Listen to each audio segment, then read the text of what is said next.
Ukraine के राष्ट्रपति Vladimir Zelensky ने कहा है कि वो समझौता करने के लिए तैयार हैं, जैसा कि अमेरिका ने भी उनसे कहा, लेकिन शर्त सिर्फ उनकी सुरक्षा की गारंटी है। लेकिन अब फ्रांस ने पुतिन को एक बड़ा झटका देने का ऐलान कर दिया है।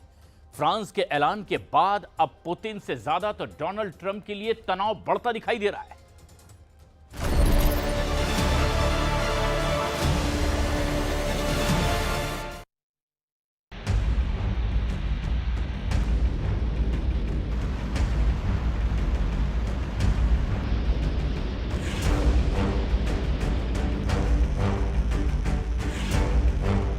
सत्ताईस मीटर ऊंचा ये रॉकेट जब लॉन्च हुआ तो लंदन से लेकर पेरिस और बर्लिन से लेकर रोम तक इस धधकती हुई आग की तपिश महसूस की गई। 1 लाख किलो वजन का ये रॉकेट जब लॉन्च हुआ तो यूरोप के हर शहर तक मैसेज पहुंचा। मैसेज ये कि अगर पुतिन ने ठान ली तो यूरोप के कोने कोने में इतने बम गिरेंगे कि नेटो सोचेगा कि कौन सा शहर बचाएं, कौन सा मिलिट्री अड्डा बचाएं, खुद बचें या दूसरों को बचाएं।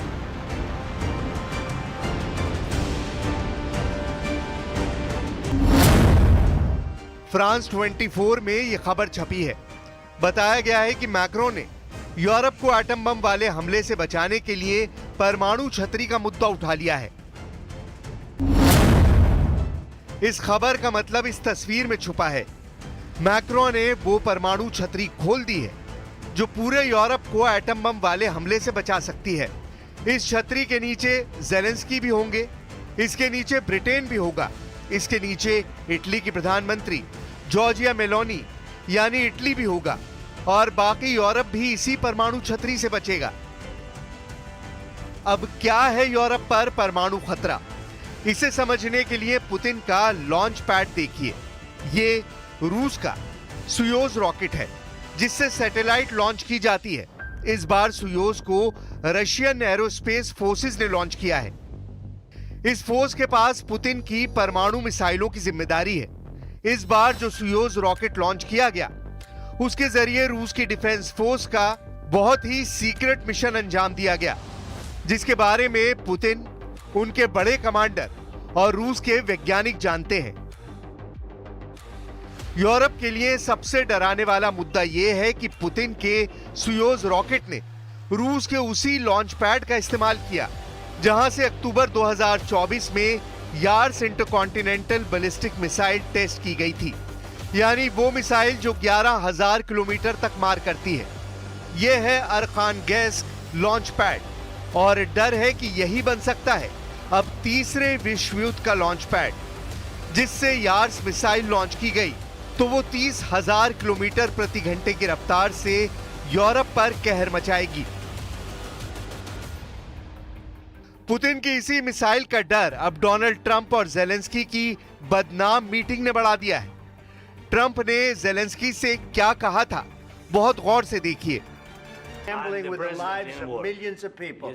You're gambling with World War III. You're gambling with World War III. And what you're doing is very Trump और ज़ेलेंस्की की इसी मीटिंग के बाद पूरा यूरोप एक्टिव हो गया है। ज़ेलेंस्की के साथ ओवल ऑफिस में जो कुछ हुआ, ट्रंप ने ज़ेलेंस्की को जो कड़वे शब्द सुनाए, अब पूरा यूरोप उन शब्दों का बदला लेना चाहता है। ज़ेलेंस्की के साथ यूक्रेन को बचाना तो वैसे बहाना है, पूरा यूरोप अब खुद को किसी तरह पुतिन के गुस्से से दूर रखना चाहता है। इसीलिए मैक्रोन ने वो परमाणु छतरी खोल दी है जो पूरे यूरोप को एटम बम वाले हमले से बचा सकती है। यूक्रेन भी, ब्रिटेन भी, इटली भी, जर्मनी भी, यूरोप का कोना कोना इस छतरी के नीचे आकर पुतिन के परमाणु गुस्से से बचना चाहता है। परमाणु छतरी यानी रूस की मिसाइलों के खिलाफ काउंटर अटैक की गारंटी जो अमेरिका के बाद फ्रांस और ब्रिटेन ही दे सकते हैं, क्योंकि यूरोप में इन्हीं दोनों के पास परमाणु हथियार हैं। अब सवाल है कि यूरोप का एक और अहम देश इटली कैसे यूक्रेन को बचा सकता है। व्लादिमीर ज़ेलेंस्की और जॉर्जिया मेलोनी की अलग से मुलाकात हुई है और इस मुलाकात में मेलोनी ने भी ज़ेलेंस्की को गारंटी दी है। गारंटी इस बात की कि इटली यूक्रेन के साथ है और इटली ये साथ नहीं छोड़ेगा। मेलोनी ने इसका वादा किया है। comune su come favorire appunto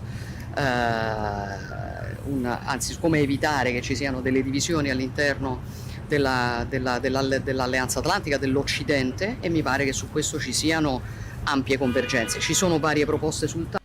Putin के परमाणु मिसाइल वाले खतरे से यूक्रेन से ज्यादा यूरोप घबराया हुआ है।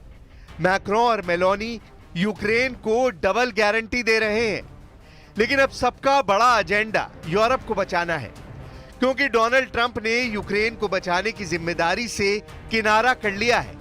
अब पूरी जिम्मेदारी यूरोप की है, लेकिन सवाल है कि वो यूक्रेन के साथ साथ खुद को भी कैसे बचाए, क्योंकि रूस ने हमला किया तो अमेरिका साथ नहीं देगा और इस वक्त यूरोप में सिर्फ फ्रांस और ब्रिटेन के पास ही परमाणु बम है।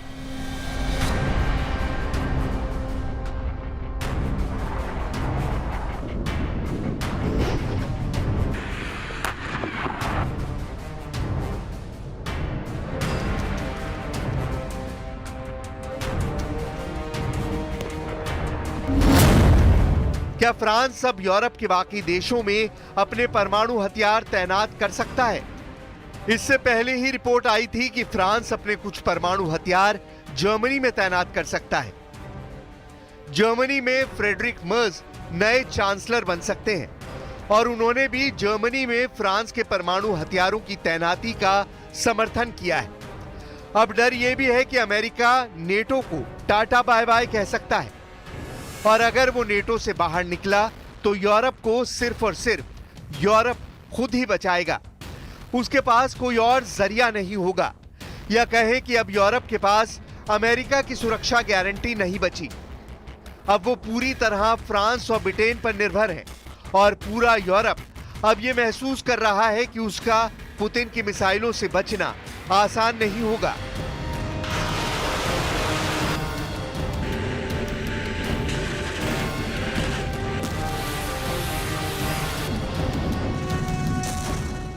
Ensuite, je pense que nous connaissons tous la situation.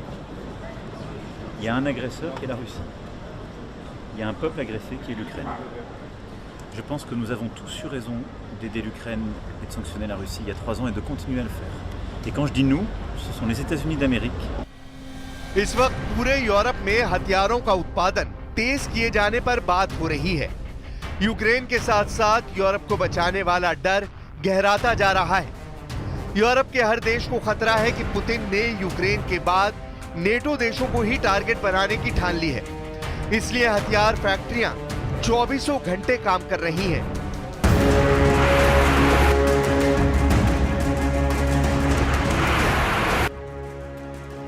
इसमें कोई दो राय नहीं कि पुतिन के पास ऐसी बैलिस्टिक मिसाइल है जो पूरे यूरोप को 20 मिनट के अंदर तबाह कर सकती है।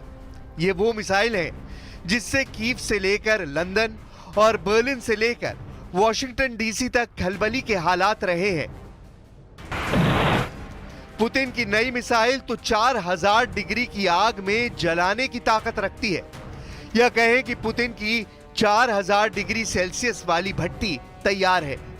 यही वजह है कि यूरोप का डर बढ़ गया है। डर इस बात का कि 4000 डिग्री में ज़ेलेंस्की और पूरे यूरोप को जलाने का मिशन पुतिन कभी भी लॉन्च कर सकते हैं। पुतिन अपनी ओरेश्निक मिसाइल को लेकर वार्निंग दे चुके हैं। यह मिसाइल 4000 डिग्री वाला हमला करती है। जहां ये गिरती है वहां ऐसी गर्मी पैदा होती है कि सब कुछ भाप बन जाता है। पुतिन की ओरेश्निक एक परमाणु मिसाइल है, लेकिन अभी तक इसे एटम बम से लैस नहीं किया गया है। 21 नवंबर 2024 को यूक्रेन पर जब यह मिसाइल गिरी तो इसके वॉरहेड कैसे एक के बाद एक निप्रो शहर पर फटे।